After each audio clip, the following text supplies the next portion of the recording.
maybe have this like presence.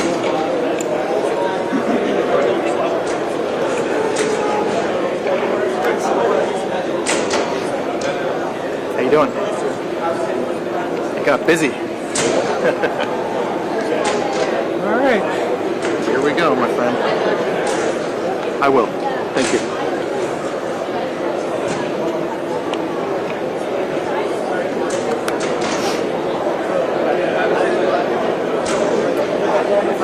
Yeah, all good.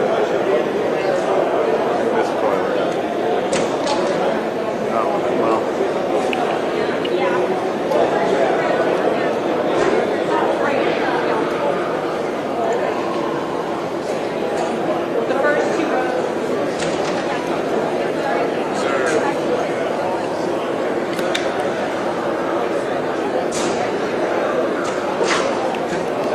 Yeah, that's good. Oh, you're good, sir.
just wanted to introduce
Nothing going on. Sorry.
You'll cross that bridge when you get there. You do it one segment at a time. Understood.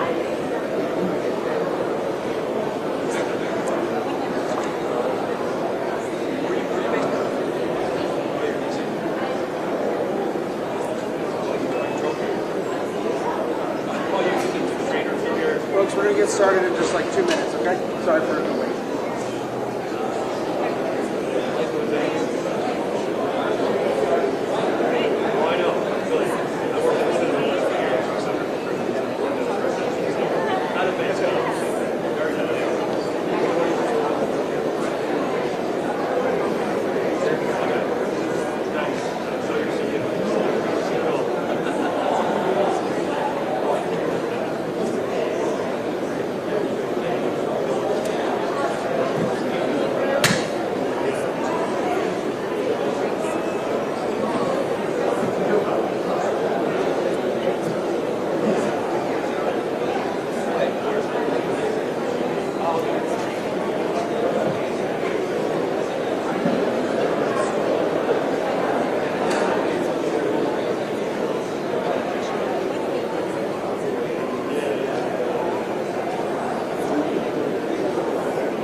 Hello everyone, Sean Duffy here. Thank you for coming out. We're going to give you an update on Newark. I'm here with Chris Rushalow, the acting administrator of the FAA, Sarah McKeon from the Port Authority. She's the Newark Airport Director of Aviation, as well as Scott Kirby, the CEO of United Airlines, and Tom Kane, one of New Jersey's finest in Congress. So I appreciate them all being here with us. Today we're celebrating the opening of Newark's runway. And this is a 60-day project that actually is completed 13 days early.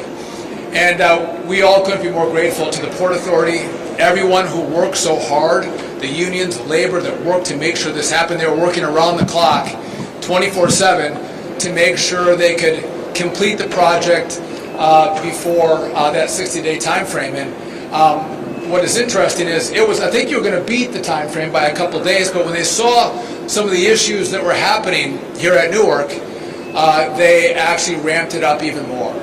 And again, this is a great day to celebrate the opening of the runway.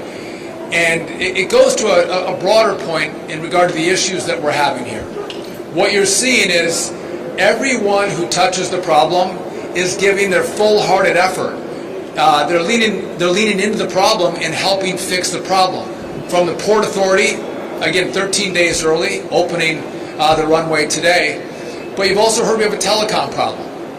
And so we had a glitch in the system. The FAA did a remarkable job fixing the glitch in our software.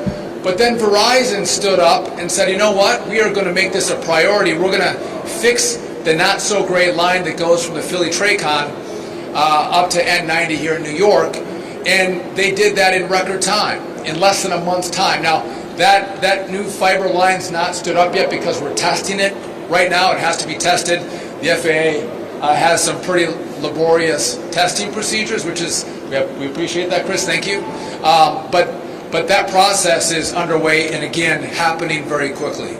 By the way, after that, we're laying fiber from N90 to Newark, but the line from N90 to Newark has not been a real issue for us. So again, everybody who touches the problem stands up and helps fix the problem. In regard to controllers, so that's been a big topic of conversation. You all know that we're 3,000 controllers short across the country right now, and that has been seen probably to the biggest extent at the Philly-Tracon, which services the Newark airport. And so just some background numbers. There's 22 controllers at Philly. There's 5 supervisors. 6 of those 22 controllers are on leave right now. So there's only 16 controllers that work the Philly-Tracon. However, there are 16 controllers who are training right now for the at the Philly-Tracon for this airspace, and most of them are experienced controllers. And so on a rolling basis, over the next year, we're going to have more controllers come online into the Philly-Tracon.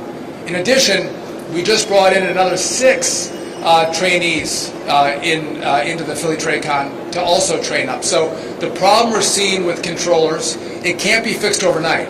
It takes time to train up on this airspace. But we've addressed the problem by bringing more controllers to train up in the Philly-Tracon that, again, controls Newark here. And over the course of the next months, you're going to see improvements in this airport, in this airspace. And again, day one, we have the airport. You're going to see improvements, again, in the telecom, and then you're going to see improvements with the staffing issues with regard to controllers.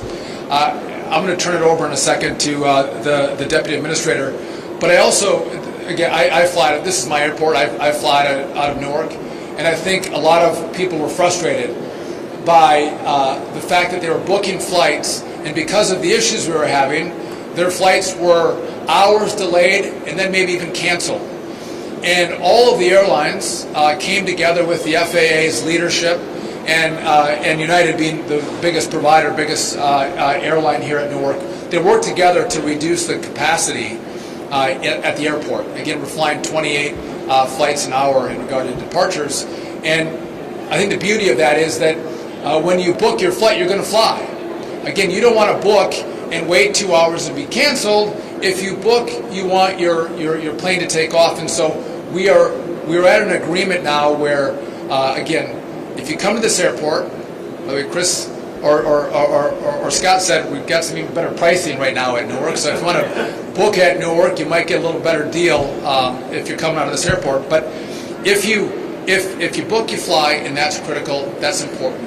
And so the message I have for all of you is no one here has created this problem, right? The problem has landed on our laps, but I want you to know that you have every asset that touches the problem working together, coordinating, cooperating, collaborating to make sure that as a team we address the problem that exists at Newark. And by the way, we may see some of these problems happen at other places around the country. And with the same kind of energy and fervor, we're going to address those problems should they come up. And so, again, I'm proud of this team. I want to again say thank you to the Port Authority, who again leaned into the problem and brought us to a moment where we're 13 days early. Again, critically important getting the runway up and active. And so with that, I want to turn it over to a guy who has done just an amazing job as the acting administrator of the FAA. He came in, and I think a lot, probably more has been thrown at him in the last 6 months than anyone who's come in to lead the FAA in recent memory. Acting Administrator Chris Rushlow. Thank you, Mr. Secretary. Pleasure to be with you all here today. And let me just echo really quick the Secretary's comments about true appreciation for the collaboration that went into this, particularly with the Port Authority today. We are actually using the new runway today for departures, and that's a big deal. Way ahead of schedule, and certainly contributing to a safe and efficient operation. I would also say our next steps are we're going to have our technical operations people go out and certify that new runway for arrivals as well. It's going to take a little bit longer, simply because we want to make sure that the equipment there is certified, is flight checked, and so that's going to take a few more days. But we're really proud of that collaboration that brought everybody together to be able to utilize that extra runway today. I would also note that, as the Secretary talks about, a lot of the work that went into this in advance, so we're running a 28 arrival rate right now.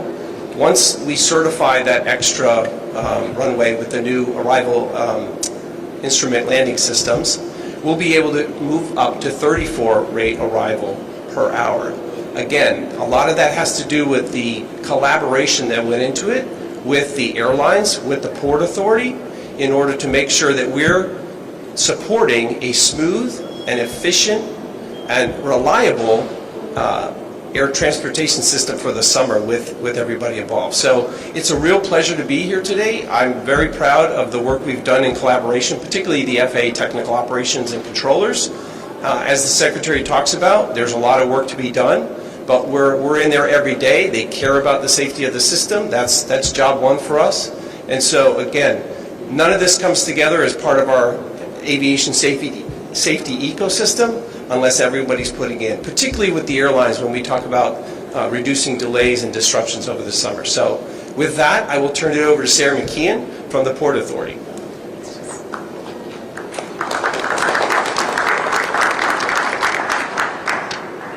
Good afternoon, everybody. Thank you so much all for being here. And Secretary Duffy, we appreciate you joining us at Newark to mark this tremendous milestone. I want to take a moment to really emphasize the incredible achievement of our Port Authority staff and our partners at Crisdell Construction, who completed this phase of the Newark rehabilitation of the runway project 13 full days ahead of schedule. It was no easy feat to get here. It took around-the-clock work, literally 7 days a week of people, multiple crews, paving, milling, electricians, and Port Authority aviation, operations, maintenance, and engineering staff to make this happen. Thank you to all of you for all of your dedication and hard work over the last several weeks. With all of the runways that are now in operation at Newark, the FAA air traffic controllers have maximum flexibility to safely and effectively manage arrivals and departures throughout the system. As an agency, the Port Authority is committed to ensuring that Newark is a world-class airport.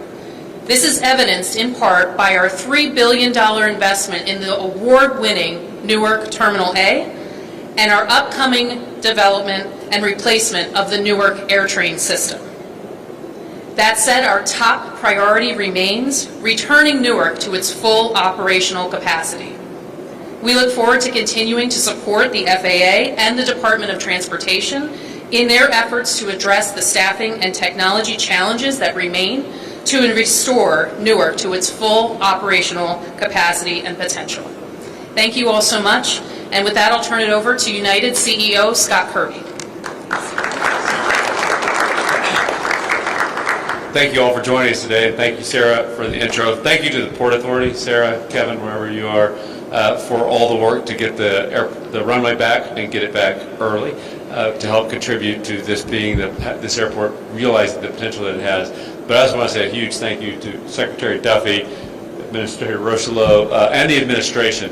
The level of engagement that you see here today is unprecedented in my career. I've spent a career in aviation, sometimes, often working to try to get the FAA to support and help customers and help our operation. And the level of support and partnership that we've had, the very fact that you're both here with us today is a testament to trying to be partners and trying to make the airspace and the airport not only safe but work for customers around the country. And I think this is a seminal moment in the aviation infrastructure history that we're here with them today. So thank you both. I also want to thank all the employees, many of whom I see in the back of United Airlines, for what you always do. I have been through this airport 5 or 6 times in the last few weeks, and it's an inspiration to me when I walk around, because they know what I also know, that not only are they keeping our customers safe in conjunction with the FAA and the air traffic controllers, but they're doing a great job of making this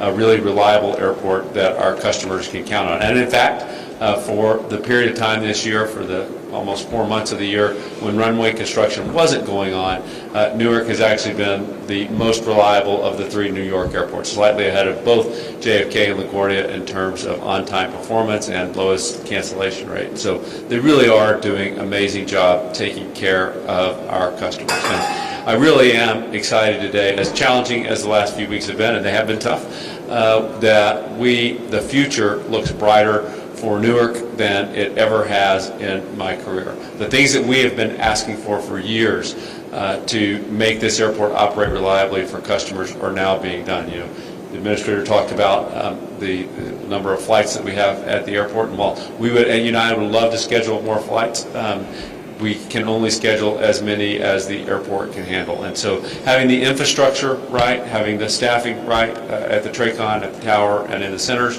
but also having the airport realistically scheduled is the key to letting this be the crown jewel that it really is for not just United Airlines, not just for New Jersey, but really for the entire country. Because Newark, the United Airlines hub here, actually is the largest single airline international gateway, particularly to Europe, of anywhere in the country. It really is a crown jewel of Americans visiting and seeing the world, and for people from around the world to come experience this country. So a huge thank you to everyone. We are glad to put this in the rearview mirror, and as I told you, customers can not only book with confidence. We did get well behind on bookings because of the perception issues around Newark recently, and so that means more seats are available, which means that the fares are better than they're probably going to ever be in the years to come. So now's the time to book your vacation. If you want to go to Europe or you want to head across the country, now's the time, because you're going to have not just a good value, you're going to have great people of United taking care of you, but you're also going to have an airport that is likely to be the most reliable of any of the New York airports, just like it was before the runway construction for the remainder of summer. So thank you all for joining us, and with that, I'll turn it over to a congressman from this great state, which is a crown jewel for us and for the country, Congressman Tom King. Thank you. It's great to be with you, here with the Secretary, here with the leadership of the wonderful organizations. If New Jersey, the region, and the United States are going to be successful, Newark Airport has to be open. It's that simple. And this great partnership that came in 13 days early is going to be a real benefit and a real focus for other airports to follow their lead. The Port Authority did a phenomenal job. The FAA, DOT did extraordinary jobs. That partnership, as well as with the private sector, with Verizon, as well as with United, making sure that the communication was key. Infrastructure has to work. The timing has to be predictable, and together we can make sure that safety is paramount. We can make sure this stays open, and make sure we have the funding from the federal level as well. Thank you.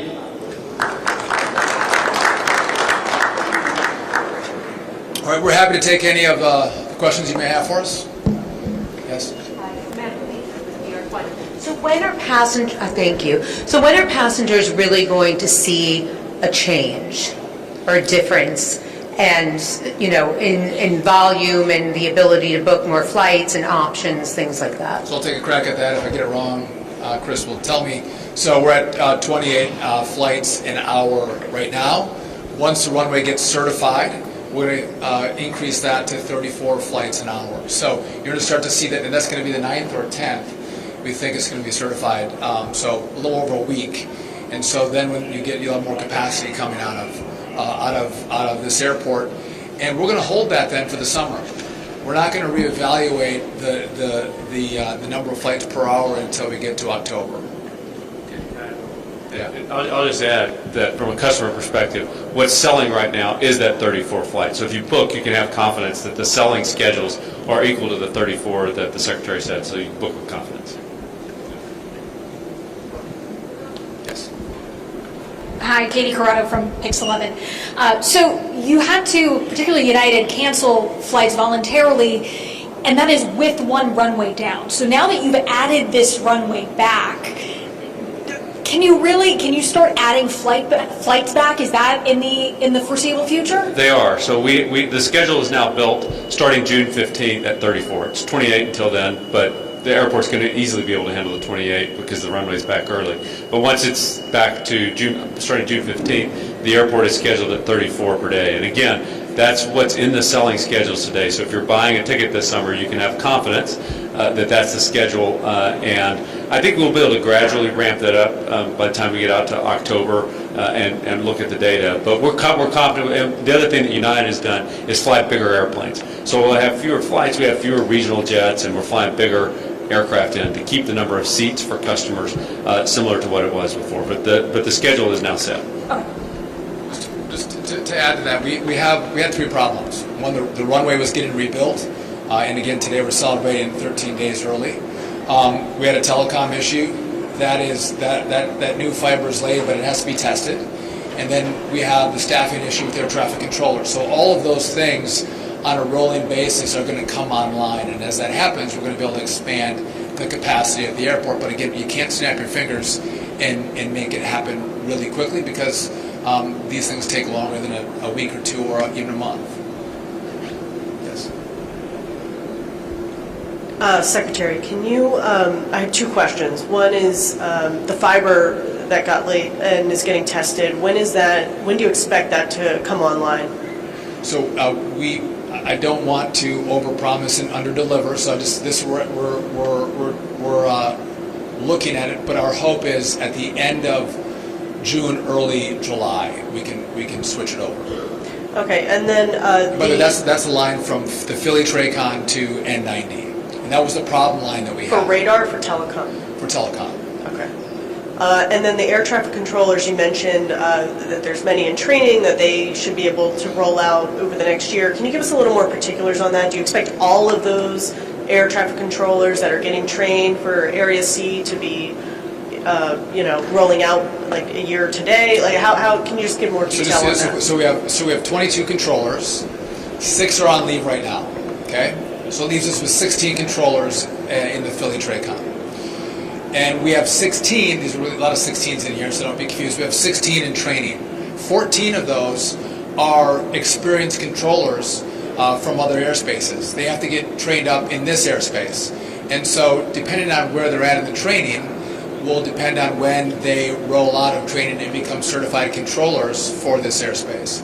I believe, Chris, we have another 6 that just came in on top of the 16. So there's a total now of 22 controllers in training. And so it does take time, right? You want to make sure you have well-trained, certified controllers controlling your airspace. And so, again, they won't come out all at the same time, but they'll roll out over the course of the next months up to a year. So you'll start to see reduced stress on the controller front as we go from month to month. Yes. Hi, Tim McNicholas with CBS News New York. A few weeks ago, the FAA announced that they were installing runway incursion devices at 70 airports across the country, but not any airports in New York or New Jersey. Why not install those devices here? So part of our analysis when we roll out this type of equipment, the safety equipment, is looking through where we're seeing evidence of increased risk. And so what we want to do going into this is identify those airports that have perhaps increased risk and put those safety mitigations in place as early as possible. So that's not to say that those 79 airports are the only airports that we're looking at. We're just constantly rolling through the system to make sure that as we identify these areas for this new technology, we can put that in place and make sure that we're mitigating that risk that we identify kind of in our ongoing safety analysis process. Good afternoon, Ramsey Khalife with WNYC, the local NPR station. So 2 questions. You said that Verizon took up a lot of that work to make the replacements to lay down cable. Did they do that between Long Island and Philly? Like how many miles of cabling is that really? So that was between the Philly Tracon and New York, yes. How many exact miles? I don't know, but again, as the crow flies, I'm not sure if it went as the crow flies, but it's miles. And again, they did it very quickly. And what about the other technology? Obviously, that's something that the DOT has proposed that needs to be completely changed across the country. But that continues to age. So what effects are we going to see if that doesn't happen more immediately? So again, the equipment's been working, right? But we're starting to. It's like I'm driving my car and I'm hearing some knocks. I got some smoke coming out of the back. I got some problems, and it's incumbent upon us to tell America we have problems, and it has to be fixed. And so in the big beautiful bill, there's $12.5 billion to start this project. Big deal. I believe the Senate's going to provide more dollars for us. Also, we'll see what they do. But the failure of the past has been the FAA has gotten small tranches of money, not full funding. We need full funding. We need the money up front so we can contract out and build this brand new system across the country. That's been one problem. Usually the FAA deals with middle management. FAA projects get done at the bottom of the list normally, and they take forever. Frankly, they rarely get done. We are dealing at a CEO level as we're thinking through who's going to come in and partner with us in this project. So the buy-in is way different in this project. The money's going to be way different. And the final point is we're going to need permitting reform because this has to happen fast. And again, we're not building a 6-lane thoroughfare. We're not building skyscrapers. We're going to lay fiber. And so hopefully the Congress will work with us on that as well. And hopefully we'll get it by, end of July or August. Tom, we're going to get this by the end of July or August? July 1. Tom says July 1. I can't wait. Yes. Thank you. Good afternoon, Secretary. If you'll forgive me, slightly technical questions. First, the fiber cable that you said is for telecom, is that going to deal with some of the radar latency issues that have been going on between N90 and Philly Tracom as well, or is that simply voice communications? It's both. It's both. Okay, thank you. And that 34 an hour that once the runway is certified should be the capacity of the runway layout here. Is that reliant on full staffing at Philly Tracon, or is that achievable with what you've got now? That's achievable with what we have right now. So we have the capacity, and now if there's something unforeseen that happens where we lose controllers for some reason, we'll scale those numbers back. But we'll have the staff to go to 34 with the current staffing at the Philly Tracon. Okay. Yes. Hi, Jelani Gibson, NJ.com. Can we get an estimate on what the flights per hour were before all of the delays started happening?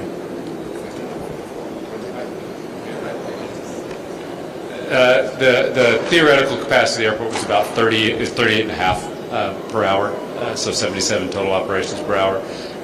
And sometimes the day, though, it was scheduled at 80 plus. That's historically actually been the challenge at Newark, is that the theoretical maximum was 38.5 per hour, and it was scheduled over that. It would just cause delays that would bleed through the day. And so that's why this is such a seminal and really turning point for not just the near term, but the long term of Newark, is because once you philosophically start matching the number of flights to be equal to the capacity of the airport, it allows the airport to run reliably, as far into the future as you can look. So this is a really big day. This agreement that the FAA drove with the airlines is really a turning point for Newark for the long term. And so just to be clear, you are 4 flights per hour away from the operation From what it was historically. Okay, got it. Anybody else? Hey, Lauren Simonetti, Fox Business. So when you reevaluate in October, what do you want that number per hour to be? And is the 34 number just United, or is that airport-wide? Yeah, thanks. So that's airport-wide right now, as Mr. Kirby, sorry, as Mr. Kirby described, what we're going to do is monitor that progress through the summer. So we'll watch the nature of the operations. Obviously, weather contributes to some of that as well. And then as we continue to roll new controllers on, new certified controllers, we'll be able to assess kind of where that benchmark is going forward past October. But we'll continue to work that regularly with the airlines that operate and the Port Authority to make sure that we've kind of got a good sense of that as we get into the fall and the winter. Anybody else? To get clarity on the timeline for upping, you're having the inspection June 9th and June 15th is when you'll actually launch the 34 planes an hour? I think the difference is in planning for the 15th, United has their schedule at 34 on the 15th, but the capacity of the airport will be 34 if certified on the 10th. Okay. Right? Thank you. Magna with Skift. I was wondering, as far as like the funding that you talked about for air traffic control reform, what sort of timeline do you envision for that project? So there's a number of factors, and permitting is a big one, but I believe we can do it in 3 to 4 years. And what you'll see is it's not a whole work project that completes in 3 or 4 years. You'll have airports that are done well before that, right? So we'll upgrade airspaces, TRACONs, towers, and you'll see the benefits as we go from year to year. We hope the completion of all of our airspace will be finished in that 3 to 4 year time frame. If I get the permitting reform, I think we're closer to 3. If we don't, we're closer to 4. And again, this is an American project. This is an American build. This is the most important infrastructure project that we've had in this country for decades. And so you're going to see, I think the Congress is going to engage. If the bill's on the floor today, and Tom will tell me if I'm wrong, you'd have 90% of all Republicans and Democrats in both chambers that vote for it. Everyone agrees this is nonpartisan. Everyone knows we have to do it. What vehicle does the money get on in Congress to get it to us? That's why I left Congress. Maybe I'm not going to figure that out. But they want to do it, which is really important. And again, the companies that are going to work with us, they are going to work with us at the top level. And again, this is more like DOD. How they get their work done, it's a priority. We're going to be a priority, and that's going to mean we can do this in record time. And just the last point I'll leave you with is, as we think about all the runway, and again, it's not going to be certified for landings until the 9th and 10th. We care about safety. We want you to get to where you're going. And again, we might slow down flights. We might take time to certify a runway. We want to take time to certify air traffic controllers in the Philly TRACON. We don't want to rush anything. It's doing it the right way is what's key, so you feel that the system is safe, and we know the system is safe. And so again, we don't. Scott does not like flights delayed. I don't like flights delayed or canceled. But we will do it if we don't feel like the system is safe, or we have enough controllers, or there's an issue in the airspace. We slow it down or we shut it down. And I always get the question: is it safe to fly? Yes, it's safe to fly, and it's because we have such a great team that focuses day in and day out on the flying public safety. And so with that, I want to thank this team. I want to again thank the Port Authority for all of your work. Again, amazing how fast they worked around the clock to make today happen. And with that, thank you all very much.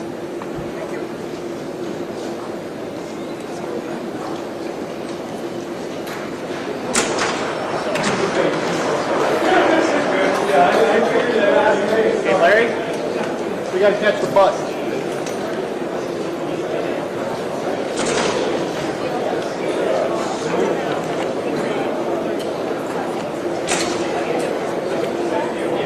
Neil, I'm going to give you this.